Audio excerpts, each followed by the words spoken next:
Welcome to this video lecture. ये video lecture आपके पास है 7th पार्ट और ये 6 पार्ट का एक्सटेंशन है।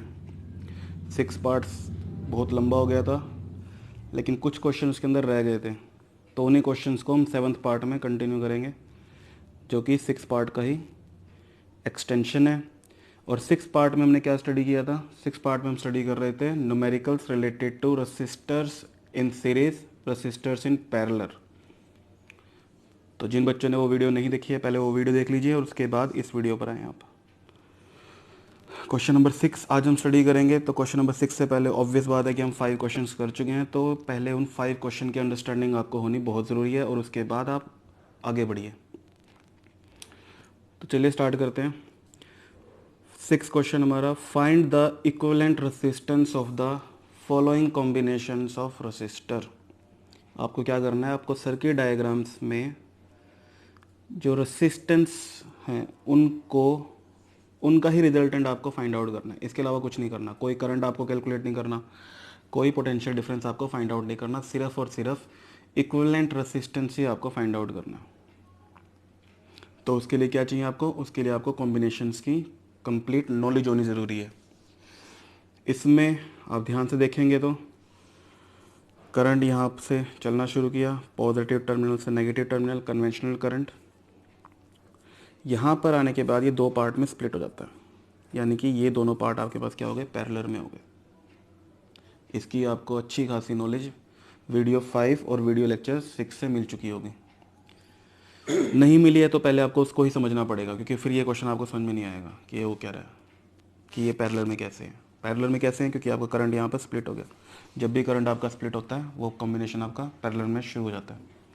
फिर यहाँ पर आने के बाद यहाँ पर आप देखोगे कि ये वहाँ से जो करंट आया फिर ये स्प्लिट हो गया। इसका मतलब क्या है? ये दोनों पार्ट आपके पास पैरेलल में, ये दोनों पार्ट कैसे हैं आपके पास? पैरेलल में। और उसके बाद ये यहाँ पर आके एक पार्ट बन गया, यानी कि इसका जो रिजल्टेंट आपके पास है वो इसके साथ सीरीज कॉम्बिनेशन में। ठीक है, क्लियर होगी बात ये? तो इसको स्टेप वाइज हम सॉल्व करते हैं। तो इस डायग्राम का सिर्फ ये रेसिस्टेंस वाला पार्ट ही हम चेंज करेंगे। तो पहले हम इस पार्ट को सॉल्व कर लेते हैं, जिसके अंदर 6 ओम 12 ओम आपके पास रेसिस्टेंस इन पैरेलल है। तो इसके लिए हम क्या करेंगे? 1/R, 1/R 1/6 is equal to 1/6 plus 1/12। ठीक है, यानी कि ये दो पार्ट हम सॉल्व कर रहे हैं, ये दोनों पैरेलल में है। पैरेलल के लिए आपका फॉर्मूला क्या लगता है? 1/R is equal to 1/R1 plus 1/R2। तो यहाँ पर दो हैं, तो हमने यहाँ पे 1/6 12 लेबल करना चाहते हो कर सकते हो, फिर तो कैलकुलेशन बहुत ज़्यादा लंबी हो जाएगी, आप ऐसे ही समझ लो इसे। तो इसे हम कैसे सोल्व करेंगे? एलसीएम से। एलसीएम लिया 12 2 1 1/R, तो 3/12 आपके पास ये आ गया। अब आपको यहाँ पर किस बात का ध्यान रखना है? अब आपको यहाँ पर ये ध्यान रखना है कि इसको 1/4 सोल्व करके इसका आंसर नहीं निकालना है। क्यों? क्योंकि ये 1/R है। तो आप इसे कैसे लिखोगे? R is equal to 12/3। ये आपके पास आंसर आ गया 4 ओम। तो ये 4 ओम आपके पास क्या है? इन दोनों पार्ट का रिजल्टेंट आया, इन दोनों पार्ट का रिजल्टेंट। तो यानी कि अभी आपका डायग्राम किस में कन्वर्ट हो गया? आपका डायग्राम सिर्फ और सिर्फ रेसिस्टर की अगर हम बात करें तो इस तरह से आपका ये डायग्राम चेंज हो गया।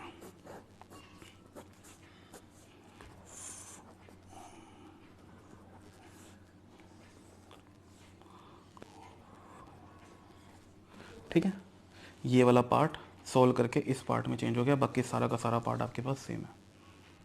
अब हमें क्या करना है? फिर से करंट यहाँ से आया, दो हिस्सों में डिवाइड हो गया, सपोज करो। तो अब ये आपके पास कंप्लीट सीरीज़ में है, ये पार्ट आपके पास कंप्लीट सीरीज़ में है, क्योंकि यहाँ पर करंट आपका स्प्लिट नहीं हो रहा। यहाँ से जब करंट चल रहा है तो यहाँ से और यहाँ से करंट आपके पास सेम है, और इस तरह से भी करंट आपके पास सेम है। यानी ये दोनों पार्ट और ये दोनों पार्ट आपस में सीरीज़ में है, और फिर आपस में रिजल्टेंट इनके क्या है? पैरेलल में। तो हम इनको सॉल्व करेंगे सीरीज़ के अकॉर्डिंग। इसे RS1 बोल देते हैं। तो 4 + 4 सीरीज़ में हम ऐसे ही सॉल्व करते हैं, आपको पता है 8 ओम, और RS2 3 + 5 अगेन 8 ओम। यानी कि आपका अब ये वाला डायग्राम इस पार्ट में चेंज हो गया।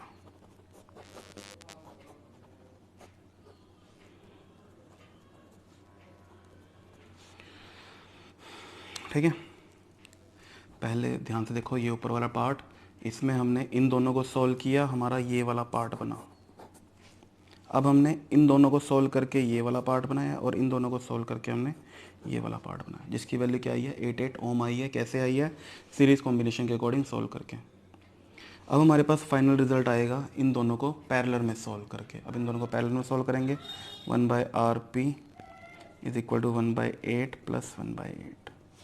तो ये आपके पास बन जाएगा LCM 8, 1 + 1 2/4। अगेन ध्यान रख 2/8, अगेन ध्यान रखना है इसको 1/4 नहीं करना है क्योंकि ये 1/R है। तो R is equal to 8/2 is equal to 4 ohm. तो ये हमारे पास आंसर आ गया हमारा 4 ओम। यानी कि इस पार्ट का सिर्फ और सिर्फ रेसिस्टेंस कॉम्बिनेशन का जो आंसर है, टोटल रेसिस्टेंस अगर हम बात करें या इक्विवेलेंट रेसिस्टेंस हम बात करें, वो हमारे पास क्या है, 4 ओम। ठीक है, इन दोनों को पैरेलल में सॉल्व किया, उसको यहाँ पर हमने फिट किया, बाकी सारा डायग्राम आपका सेम है। उसके बाद हमने इन दोनों को सॉल्व किया, ये पार्ट बन गया, इन दोनों को सॉल्व किया, ये वाला पार्ट बन गया। फिर ये दोनों पार्ट आपस में पैरेलल में और पैरेलल में सॉल्व हमने किया, तो हमारा आंसर आ गया आपके पास 4 ओम। ठीक है, अगर आप इसे लेबल करके करना चाहते हो लेबल करके कर सकते हो, उसमें बहुत ज़्यादा दिक्कत आ जाएगी आपको। आप इसको R1 नाम दो, इसको R2 नाम दो, इसको R3, R4, R5 वैसे भी कर सकते हो। ठीक है, हमारा 6 क्वेश्चन भी सॉल्व हो गया। अब चलते हैं 7th क्वेश्चन पे। फॉर द सर्किट, स्क्रीनशॉट ले लीजिए इसका, और स्क्रीनशॉट लेने के बाद इसको कोशिश करना पहले अपने आप सॉल्व करना, अगर अपने आप सॉल्व ना हो तो फिर जो सोल्यूशन है वो देख लेना। For the circuit shown in the diagram, ये आपके पास डायग्राम है, given below calculate number 1 value of current through each resistor, यानी 5 ओम के अक्रॉस, 10 ओम के अक्रॉस, 30 ओम के अक्रॉस। तीन क्वेश्चन तो यही बन गया आपके। Total current in the circuit एक क्वेश्चन आपका ये बन गया, और टोटल इफेक्टिव रेसिस्टेंस ये भी आपका एक क्वेश्चन बन गया। तो ऐसे क्वेश्चन कई बार ये 5 मार्क्स में आ जाते हैं, और अभी तक जो हमने क्वेश्चन पढ़े हैं उनमें सबसे इंपॉर्टेंट कैटेगरी ये वाली है, सबसे ज़्यादा इंपॉर्टेंट। आपको सर्किट डायग्राम दे रखा होगा, इस तरह से 2, 3, 4 जितने भी क्वेश्चन दे रखे होंगे आपको सॉल्व करने होंगे। तो चलिए सॉल्व कर लेते हैं। Find the value of current through each resistor, हमें हर रेसिस्टर के अक्रॉस करंट फाइंड आउट करना है। करंट वैल्यू डिफरेंट आएगी, क्यों डिफरेंट आएगी, क्योंकि ये पैरेलल कॉम्बिनेशन है। सीरीज होता तो सेम होता। तो यहाँ पर करंट जैसे positive to negative conventional current, यहाँ पे स्प्लिट हो गया, यहाँ पे स्प्लिट हो गया, यहाँ पे स्प्लिट हो गया। इसको नाम दे देते हैं I1, इसको I2, इसको I3। अब हमें I1 कैलकुलेट करना है, I1। तो I1 के लिए हम ओम्स लॉ को ही फॉलो करेंगे। From Ohm's law we know V is equal to IR and I is equal to V/R। तो V की वैल्यू आपके पास कंप्लीट पोटेंशियल, जो भी आपको यहाँ पर अप्लाई दे रखा है,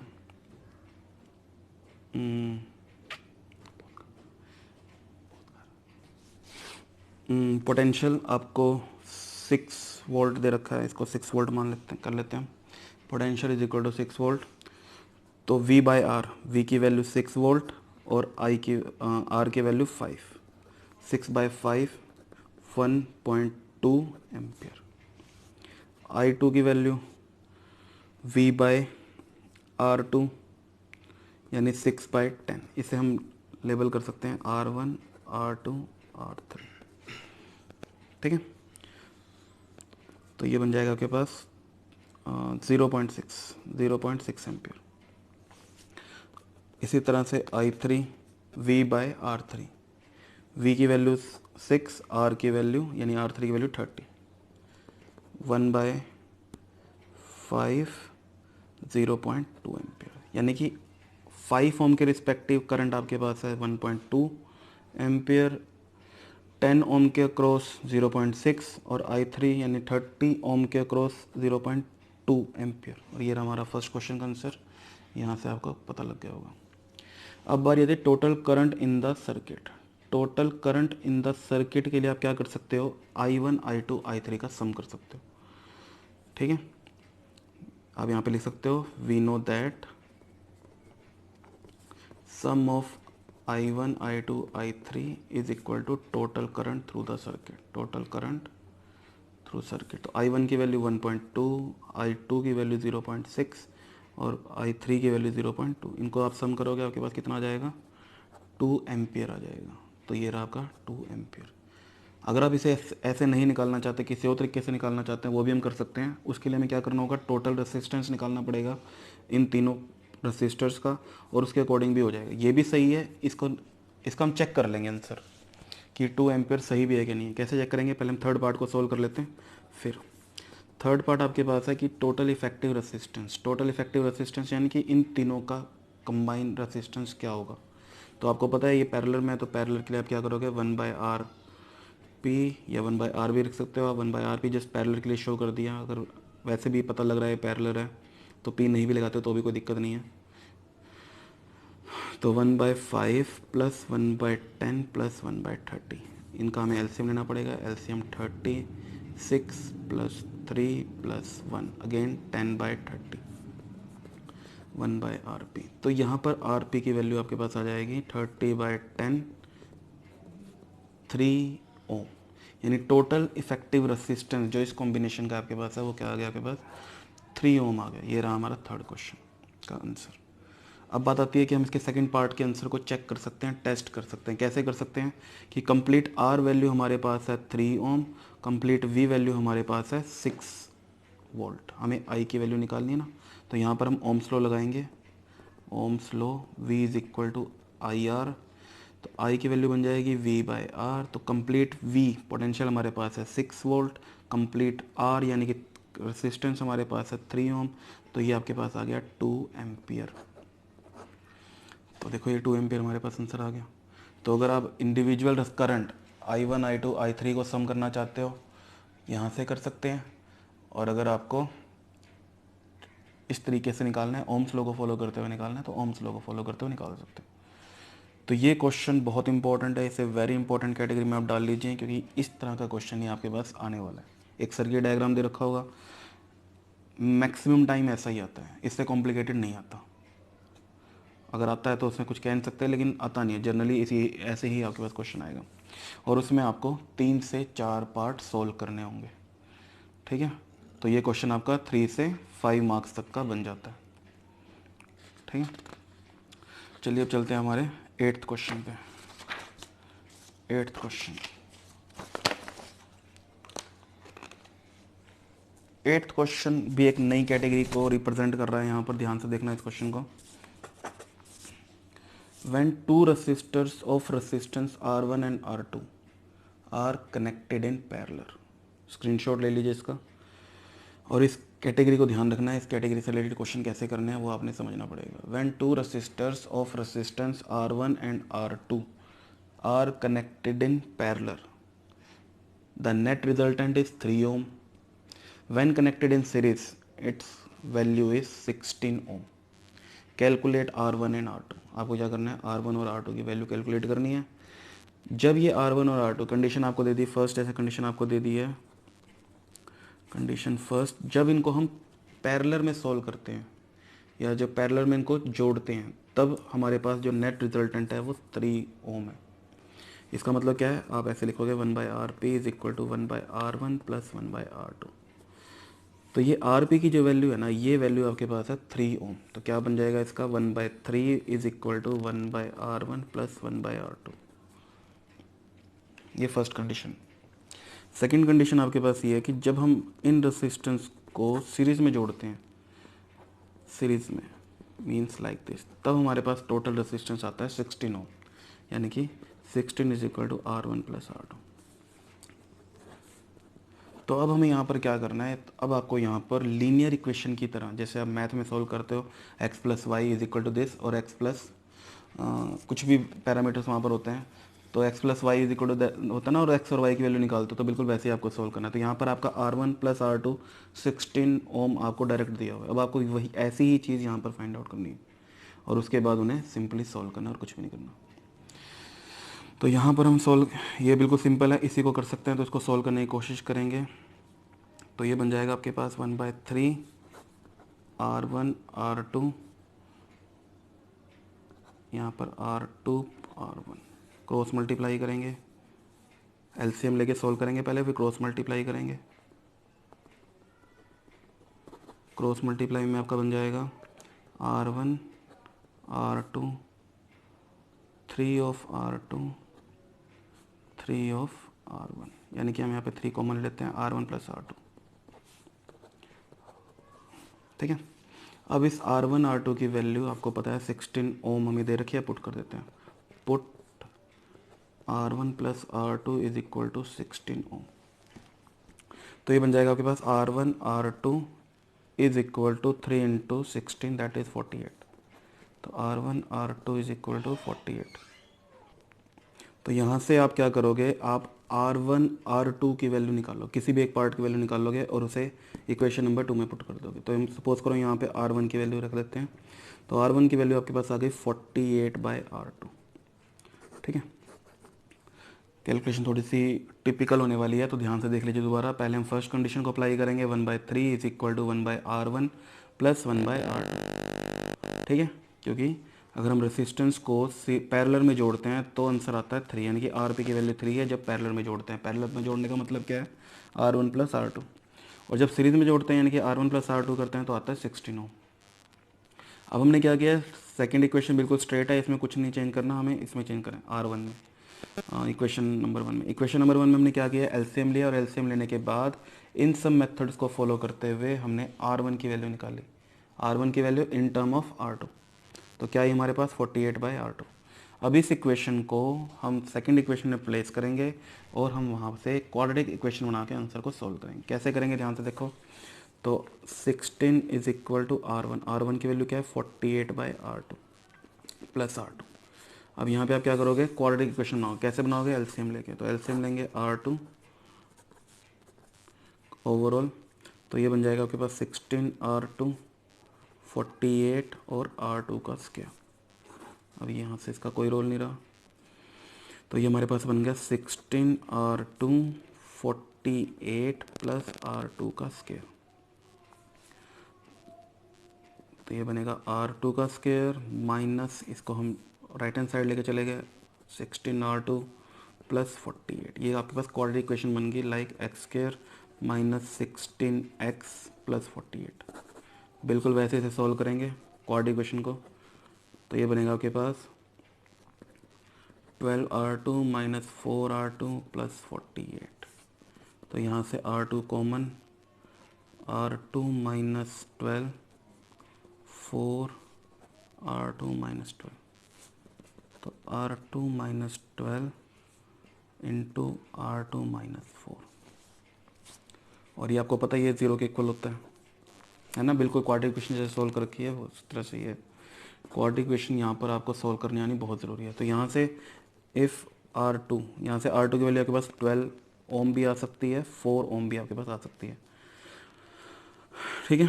तो अगर आप यहाँ पर if we take R2 as 4 ohm, तो R1 की वैल्यू क्या हो जाएगी 48 माइनस R2 की वैल्यू हमने ली है 4, तो ये आ जाएगी आपके पास 12 ओम।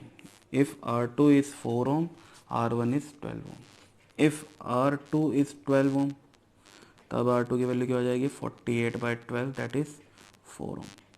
यानी कि दोनों में से एक 4 ओम का होगा, वो हो सकता है R1 हो, ठीक है।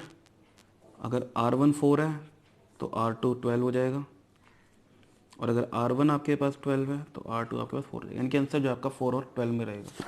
और ये रहा हमारे पास इसका आंसर, R1 4 ओम, R2 12 ओम। क्लियर है। तो कैलकुलेशन पार्ट थोड़ा सा टिपिकल है, इसका अलग है रेगुलर क्वेश्चन से, लेकिन फिर भी देख लो एक कैटेगरी बनती है इस क्वेश्चन की। अगर आता है तो आपको ऐसे ही सोल्व करना पड़ेगा।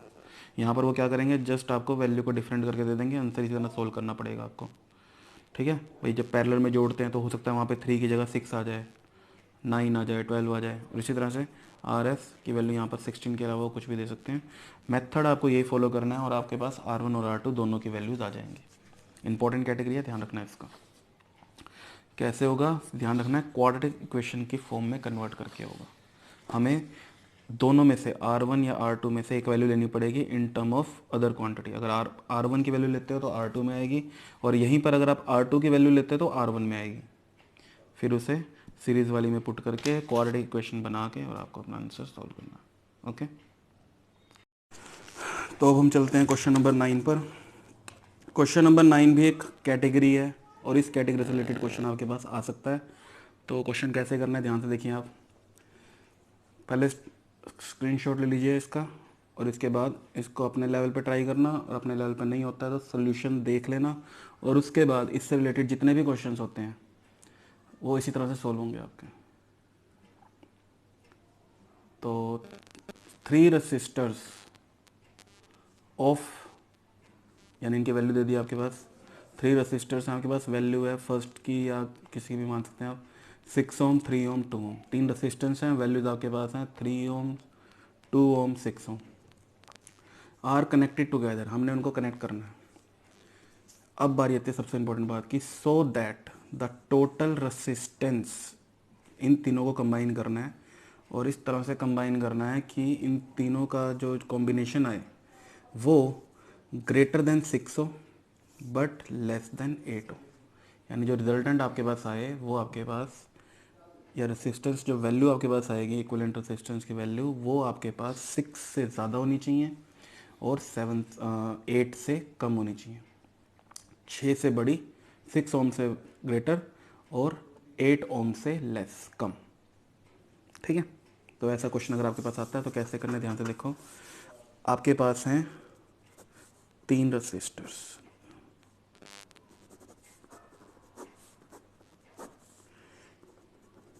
6 ओम, 3 ओम और 2 ओम।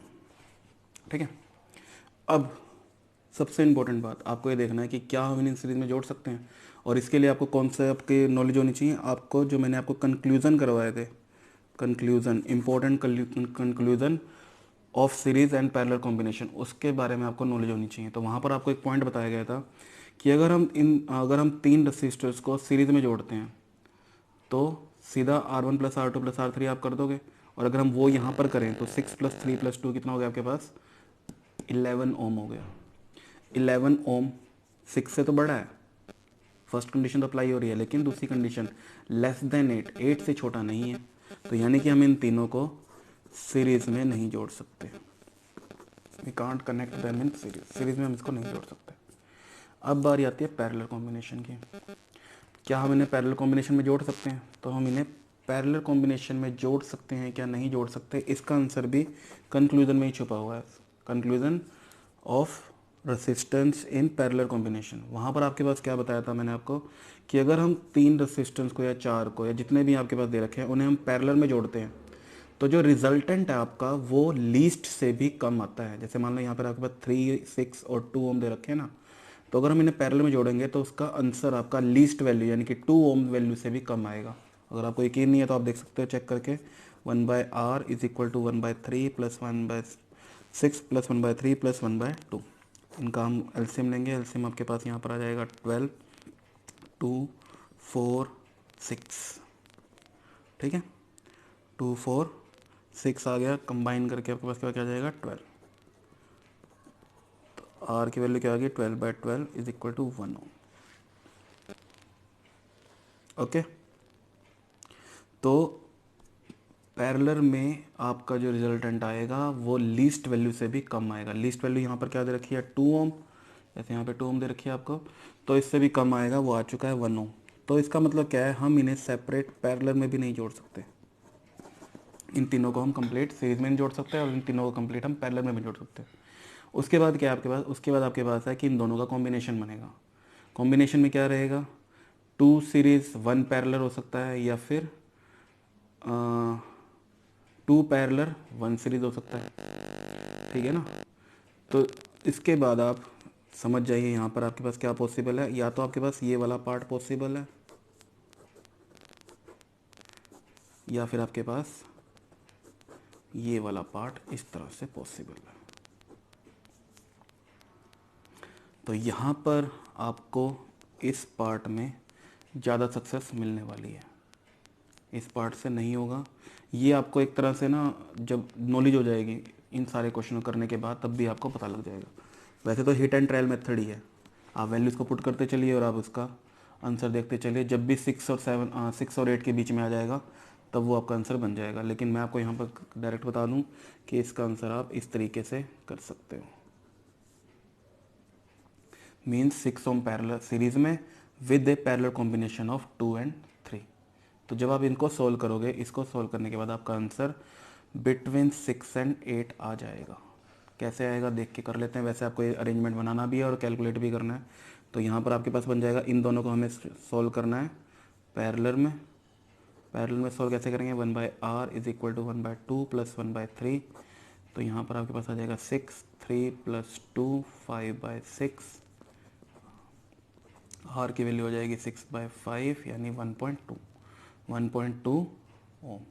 तो ये आपके पास पैरेलल कॉम्बिनेशन सोल्व करके आंसर आ गया 1.2 ओम। तो इसको चेंज कर लेंगे डायग्राम को।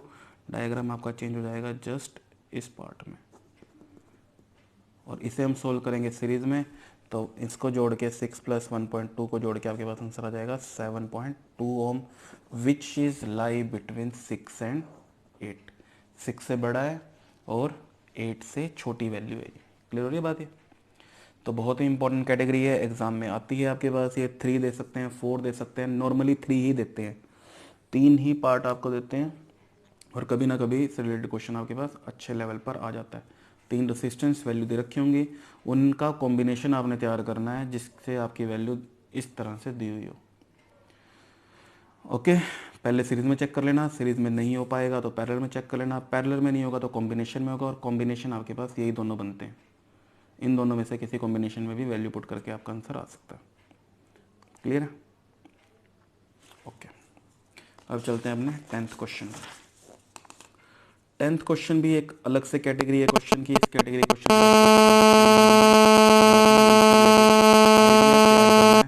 और आइडिया जब आपको तैयार हो जाएगा फिर आप इससे रिलेटेड किसी भी क्वेश्चन को कर पाओगे। तो क्वेश्चन का स्क्रीनशॉट आप ले सकते हो। हाउ मैनी 176 ओम रसिस्टर्स, यानी कि चलो पहले पूरी स्टेटमेंट पढ़ लेते हैं।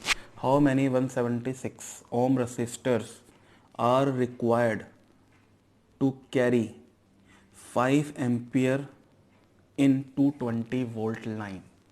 ये क्या कहना चाह रहा है आपको? ये कहना चाह रहा है कि हमारे पास 176 ओम के रेसिस्टेंस हैं, हमारे पास रेसिस्टर्स हैं हमारे पास बहुत सारे, और हम इन्हें पैरेलल में जोड़ना चाहते हैं।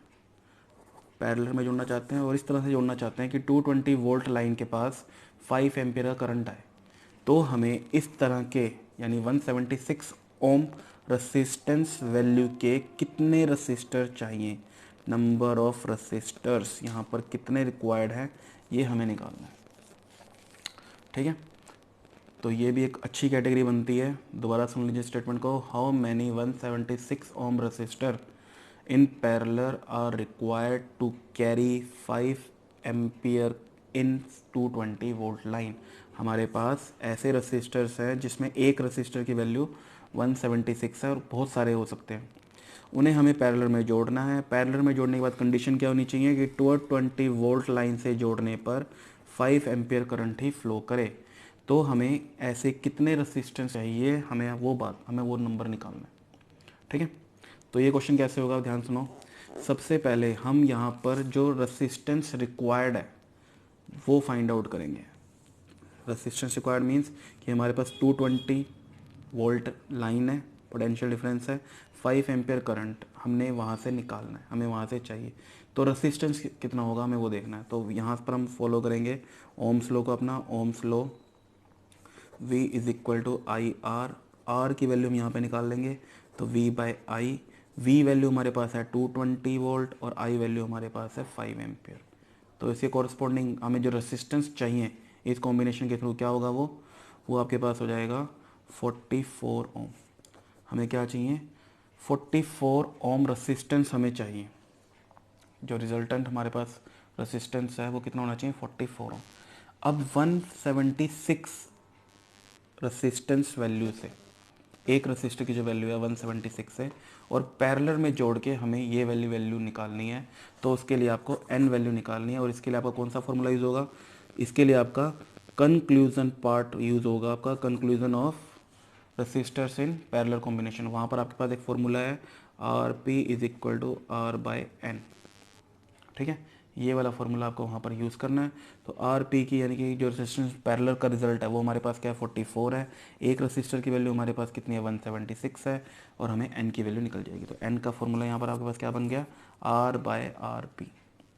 ये R क्या है, ये जो गिवन रेसिस्टेंस की वैल्यू है वो है गिवन रेसिस्टेंस की जो वैल्यू है, एक रेसिस्टेंस की जो वैल्यू है वो है, और ये आरपी क्या है, जो रेसिस्टेंस आपको रिक्वायर्ड है, रेसिस्टेंस रिक्वायर्ड।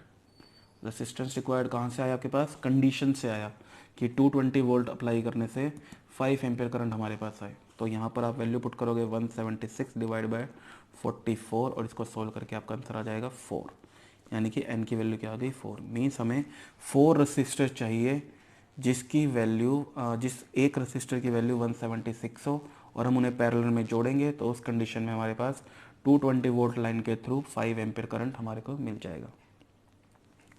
ठीक है, तो अगेन ये कैटेगरी है, इस कैटेगरी से रिलेटेड और भी क्वेश्चन आपके पास आ सकते हैं, आपको ध्यान रखना है कि इसे सॉल्व कैसे करना है। यहाँ पर n की वैल्यू क्या आ गई 4, क्योंकि ये एक नंबर है इसीलिए इसकी कोई यूनिट नहीं है हमारे पास यहाँ पर। ठीक है, तो अभी तक हमने इस टॉपिक से related resistors in series, resistors in parallel के 10 क्वेश्चन देख लिए हैं, और आई थिंक कि इन्हीं में से आपके पास क्वेश्चन आ जाएंगे। जो जितने भी क्वेश्चन आप प्रैक्टिस के लिए देखोगे, कहीं से भी देखोगे आप, बुक से, नेट से, वो इन्हीं के अराउंड घूम रहे होंगे। अगर आपको ये 10 क्वेश्चन आ गए तो 99% आप वो क्वेश्चन भी कर पाओगे, उससे मुश्किल नहीं आएंगे। और हाँ, एक बात और ध्यान रखना, मैं बेसिक साइंस की बात कर रहा हूँ, 10th क्लास के अकॉर्डिंग बात कर रहा हूँ, कंपटीशन के अकॉर्डिंग नहीं कर रहा। कंपटीशन में बहुत सारे पॉइंट्स वो एडिशनल कर देते हैं जिसकी वजह से बच्चों को कहीं ना कहीं कन्फ्यूजन हो सकती है। हम बेसिक साइंस की बात कर रहे हैं, basic 10th class according to board classes, उसमें इनसे ऊपर लेवल आपका नहीं आएगा, इन्हीं से रिलेटेड आपके पास क्वेश्चन आ जाएंगे। चलिए अब हम कर लेते हैं वीडियो लेक्चर 4 के 2 होमवर्क क्वेश्चन का आंसर सोल्यूशन। इनका हम वीडियो लेक्चर 5 और 6 में नहीं कर पाए क्योंकि वो वीडियो लेक्चर पहले ही बहुत लंबी हो गई थी। तो अब यहाँ पर उसका सोल्यूशन देख लेते हैं। स्टेटमेंट आपके पास है, a copper wire has a diameter of 0.5 mm and a resistivity of 1.6 into 10 raised to power minus 8 ohm meter. What will be the length of this wire to make its resistance 10 ohm? तो resistivity हमारे पास है 1.6 into 10 raise to power minus 8 ohm, R value यानी resistance value हमारे पास है 10 ओम, diameter हमारे पास है 0.5 mm, लेंथ हमें फाइंड आउट करनी है। क्योंकि यहाँ पे डायमीटर इन्वॉल्व हो गया है तो यहाँ से आपको एक हिंट मिल गया कि इसमें एरिया सिंपल नहीं है। एरिया आपको कैसे करना पड़ेगा, एरिया आपको पाई आर स्क्वायर के अकॉर्डिंग इस क्वेश्चन को करना पड़ेगा। ठीक है, तो यानी कि इसका मतलब क्या है, हमें अपने डायमीटर को रेडियस में चेंज करना पड़ेगा। डायमीटर को रेडियस में कैसे चेंज करते हैं आपको पता है, डायमीटर को 2 से डिवाइड करके। तो डायमीटर की वैल्यू है 0.25, 0.5 डिवाइडेड बाई 2, रेडियस हमारे पास आ गया है 0.25 mm। अब ये mm जो है SI में नहीं है, मिलीमीटर है। अब इसको SI में चेंज करने के लिए हम क्या करेंगे, 0.25 into 10 raise to power minus 3 लगाएंगे। मिली का मतलब क्या होता है, 10 रेज टू पावर माइनस 3। तो आपके पास डाटा सारा आ चुका है, आपका जस्ट एक फार्मूला यूज़ करना और आपका आंसर हो जाएगा। फार्मूला यूज़ करते हुए हमेशा ध्यान रखना है कि आपको अपनी तरफ से सीधा फार्मूला नहीं बनाना है, आपको जो फार्मूला दिया हुआ है उसी फार्मूले के अकॉर्डिंग आपको चलना है। फार्मूला हमारे पास क्या है, रेसिस्टेंस इज इक्वल टू रो यानी रेसिस्टिविटी L बाय ए। यहाँ पर बहुत सारे बच्चे देखा गया है ये फार्मूला लगा देते हैं और ये कम्प्लीटली रॉन्ग है। कुछ बच्चों को लग रहा होगा इसमें और इसमें क्या डिफरेंस है, इसमें और इसमें ज़मीन आसमान का डिफरेंस है। क्यों, क्योंकि हमारे पास स्टैंडर्ड फार्मूला ये है और अगर हमें इसे रेसिस्टिविटी में चेंज करना है तो क्या बनेगा, आर ए बाई एल बनेगा, और यहाँ पर हमने क्या किया हुआ है, आर एल बाई ए किया हुआ है, जो कि कम्प्लीटली रॉन्ग है। तो इसीलिए एक फार्मूला याद रखो, उसके बाद आप उससे रिलेटेड कोई भी फार्मूला बना सकते हो। जैसे मुझे क्या बनाना है, एरिया सिंपल नहीं है, पाई आर स्क्वायर है, तो मैं क्या बनाऊंगा, इससे फार्मूला हमारे पास बन जाएगा R is equal to rho L pi R square. ठीक है, और हमें क्या चाहिए, हमें आंसर लेंथ में निकालना है, यानी कि इस क्वेश्चन को अब इस फॉर्मूले को मैं लेंथ में चेंज कर दूंगा। लेंथ में कैसे चेंज होगा, L R pi R square by rho, ये फॉर्मूला आपका चेंज हो जाएगा। ठीक है, तो वैल्यूज पुट करेंगे और सीधा कैलकुलेट करेंगे और हमारा आंसर आ जाएगा। वैल्यू पुट करने के बाद कैलकुलेशन वाला पार्ट आपको ध्यान रखना है, वो सिर्फ और सिर्फ मैथ है। ठीक है, उसमें साइंस इतनी इन्वॉल्व नहीं होती है, वो जस्ट एक मैथ है। साइंस सिर्फ आपकी यहाँ तक थी, तो इसीलिए आपका कैलकुलेशन पार्ट यानी कि मैथमेटिक्स स्ट्रॉन्ग होना बहुत ज़रूरी है इस तरह के क्वेश्चन को सोल्व करने के लिए, वरना आप कोई ना कोई गलती ज़रूर करोगे। तो आर की वैल्यू 10, पाई की वैल्यू 3.14, आर स्केयर फॉर्म में है, ये ध्यान रखना है, इसीलिए हम इसको 2 बार लिख देंगे, 0.25 इंटू 0.25 इंटू 0.10⁻³ 10⁻³ divided by rho 1.6 into 10⁻⁻8। Clear. अब सबसे पहले हम क्या करेंगे, इस क्वेश्चन को इजी करने के लिए सारी की सारी ज़ीरो हटा के सॉल्व करेंगे। 100 100 100, यहाँ से ये ज़ीरो हट जाएगी, ऊपर 10। क्लियर है। तो सबसे पहले ज़ीरो को सिंपल करेंगे और उसके बाद हमारा क्वेश्चन बहुत ही आसानी से सॉल्व हो जाएगा। तो ये हमारे पास 100 पूरा कट गया, ये हमारे पास बन जाएगा 10⁻⁴ 10⁻⁴। इस तरह से चलो देख लेते हैं। 314 इंटू 25 इंटू 25 10⁻⁻6, ये ऊपर जाएगा 10⁻+8 और ये भी 10⁻+4 ऊपर जाके 10⁻⁻4 हो जाएगा। ठीक है, डिवाइडेड बाय 16। अब ये बन जाएगा आपका 314 इंटू 25 इंटू 25 10⁻⁻6 + 8 - 4 डिवाइडेड बाय 16। तो ये बन जाएगा 10⁻⁻2 और 314 25 इंटू 25 डिवाइडेड बाय 16। अब इसे थोड़ा सा कैलकुलेटर सॉल्व कर लेते हैं। आप लोगों को ये पार्ट अपने आप सॉल्व करना है, ठीक है, क्योंकि एग्ज़ाम्स में आपको कैलकुलेटर नहीं मिलने वाला। 314 इंटू 25 इंटू 25 और डिवाइड बाय 16। आपका आंसर आ गया 12265 इंटू 625 इंटू 10⁻⁻²। ठीक है। अब इसको और अगर स्टैंडर्डाइज फॉर्म में लिखना है तो हम इसको कैसे लिख सकते हैं, इस पार्ट को नीचे लेकर आएंगे डिनोमिनेटर में। तो 12265 इंटू 625 10⁻⁻2 ऊपर -2 है, नीचे आके +2 हो जाएगा। और ये इसका मतलब क्या होता है, इसका मतलब होता है 100। और इससे आप जब सॉल्व करोगे तो आपका आंसर इस फॉर्म में कन्वर्ट हो जाएगा। ये 2 हटेगा, यहाँ पर पॉइंट आ जाएगा। तो आपका आंसर बन जाएगा length is equal to 122.65 metre. और यही हमारा आंसर दिया हुआ। ठीक है। कैलकुलेशन थोड़ी लेंथी, थोड़ी मुश्किल है। इसमें अगर एक जगह भी आपसे गलती हुई तो आपका क्वेश्चन पूरी तरह से गलत हो जाएगा। इसमें आपके जो गलती वाले पॉइंट्स हैं वो मैं आपको बता दूं। एक तो ये मिलीमीटर, ठीक है, मिलीमीटर को मीटर में जब चेंज करते हैं 10⁻³ होता है, +3 नहीं होता, या +2 नहीं होता, -2 भी नहीं होता। आपको ये बड़े ध्यान से रखना पड़ेगा। दूसरा पॉइंट क्या है, यहाँ पर r² होता है, तो r² होने की वजह से इसको 2 बार लिखना है। अगर आपने एक ही बार लिखा तो भी आपका ये क्वेश्चन पूरी तरह से गलत होने वाला है। क्लियर है। तो ये था आपका फर्स्ट क्वेश्चन का आंसर। Next question is calculate the resistance of 1 metre of copper wire that has a cross sectional area of about 2 cm² where the value of resistivity of copper is 1.6 into 10⁻⁻8 ohm metre. ठीक है। तो अब हमारे पास है resistance. अच्छा, resistance calculate करना है। Calculate the resistance. रेसिस्टेंस आपने कैलकुलेट करना है। Length of copper wire is 1 metre, cross section area 2 cm² and value of resistivity is 1.6 into 10⁻⁻8 ohm metre. Clear है। तो हमें क्या करना है, रेसिस्टेंस वैल्यू कैलकुलेट करनी है। यहाँ पर आपके लिए एक अच्छी बात ये है कि एरिया आपने डायरेक्ट यूज़ करना है, πr² यहाँ पर यूज़ नहीं होगा। ठीक है। और जो दूसरी प्रॉब्लम वाली बात यहाँ पर है वो ये है कि आपको 2 cm² इसे चेंज करना पड़ेगा अपनी SI यूनिट में। ठीक है। और इस 2 cm² को चेंज करना बहुत ही ध्यान से आपने करना है, क्योंकि आप इसमें गलती कर सकते हो। इसमें अगर नॉर्मल या कैजुअल अप्रोच जो होती है वो ये होती है कि 1 cm मीन्स 10⁻⁻²।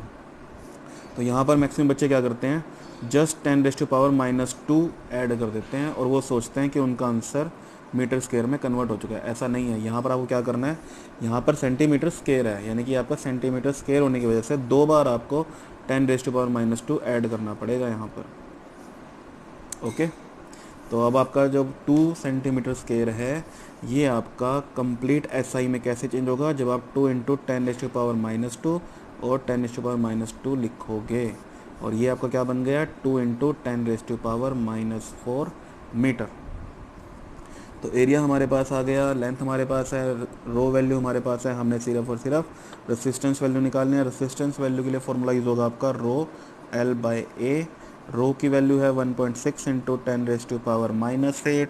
लेंथ की जो लेंथ की वैल्यू है वो है आपके पास 1 मीटर, और एरिया की वैल्यू आपके पास आई है 2 × 10⁻⁴।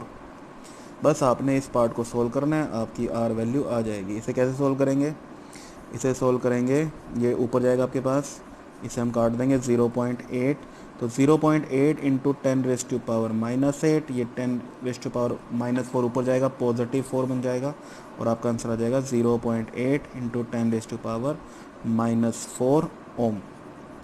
तो ये आपका बन गया आंसर, ये रहा आपका आंसर। ओके, तो इसी के साथ हमने 10 क्वेश्चन, इस वीडियो में 5 क्वेश्चन और 5 क्वेश्चन हमने पढ़े थे वीडियो लेक्चर 6 में। तो टोटल 10 क्वेश्चन हमने कर लिए हैं रेसिस्टेंस इन सीरीज और पैरेलल के, और ये रहे आपके पास 2 क्वेश्चन वीडियो लेक्चर 4 के होमवर्क के।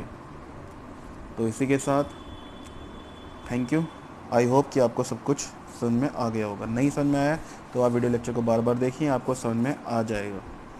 वीडियो लेक्चर को समझने के लिए आपका कॉन्शियस माइंड होना बहुत ज़रूरी है, और आपको लाइन टू लाइन बात क्लियर होनी ज़रूरी है। अगर आपको एक भी लाइन का बीच में डाउट रह जाता है तो वो आपको आगे वाले पॉइंट समझने में प्रॉब्लम क्रिएट कर सकता है, क्योंकि यहाँ पर आप अपना डाउट नहीं दे सकते कि मुझे इस पॉइंट में दिक्कत है।